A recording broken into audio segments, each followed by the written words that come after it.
Phone ଦ୍ୱାରା ମଣିଷ ଶିକ୍ଷା ବୁଦ୍ଧି ଏବଂ ବିକାଶ ପାଇପାରୁଛି ଓ ମଣିଷ ଦୂରରେ ଥାଇ ମଧ୍ୟ ନିଜ ସମ୍ପର୍କୀୟମାନଙ୍କୁ କମ ସମୟରେ ସଂଯୋଗ କରିପାରୁଛି ତଥା କଥାବାର୍ତ୍ତା ହୋଇପାରୁଛି ଏବଂ ଭାଗବତ ରାମାୟଣ ଏପରି ଅନେକ ସୁନ୍ଦର ଶାସ୍ତ୍ର ପୁରାଣରୁ ଶିକ୍ଷା ପାଇପାରୁଛି ତତ୍ସହ ଦେଶ ବିଦେଶରୁ ବହୁ ଶିକ୍ଷା ପାଇପାରୁଛି କିନ୍ତୁ ମୋବାଇଲ ଫୋନ ଅନେକ ଉପକାର କରିବା ସହ ତାଠୁ 100 ଗୁଣ ଅପକାର ମଧ୍ୟ କରିଥାଏ।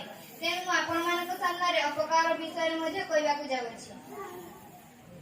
ମୋବାଇଲ ଫୋନକୁ ଅନେକ ସମୟ ଧରି ଦେଖିବା ଦ୍ୱାରା ଦେଖିବା ଶକ୍ତି ଓ ଶୁଣିବା ଶକ୍ତି ନଷ୍ଟ ହେବାରେ ଲାଗୁଛି। ମୁଖ୍ୟତଃ ମସ୍ତିଷ୍କ ନଷ୍ଟ ହୋଇଯାଉଛି। ପରିଶେଷରେ ମଣିଷ ଅନେକ ବିପଦର ସମ୍ମୁଖୀନ ହେବାକୁ ପଡୁଛି। ତେଣୁ ସମସ୍ତଙ୍କୁ ଅନୁରୋଧ ଯେ ମୋବାଇଲ ଫୋନକୁ କମ ସମୟ ବ୍ୟବହାର କରିବା ଏବଂ ଏସବୁ ବିପଦରୁ ରକ୍ଷା ପାଇବା ଏବଂ ସମାଜକୁ ମଧ୍ୟ ନଷ୍ଟ ହେବାରେ ରକ୍ଷା କରିବା। ଜୟ ଶ୍ରୀରାମ।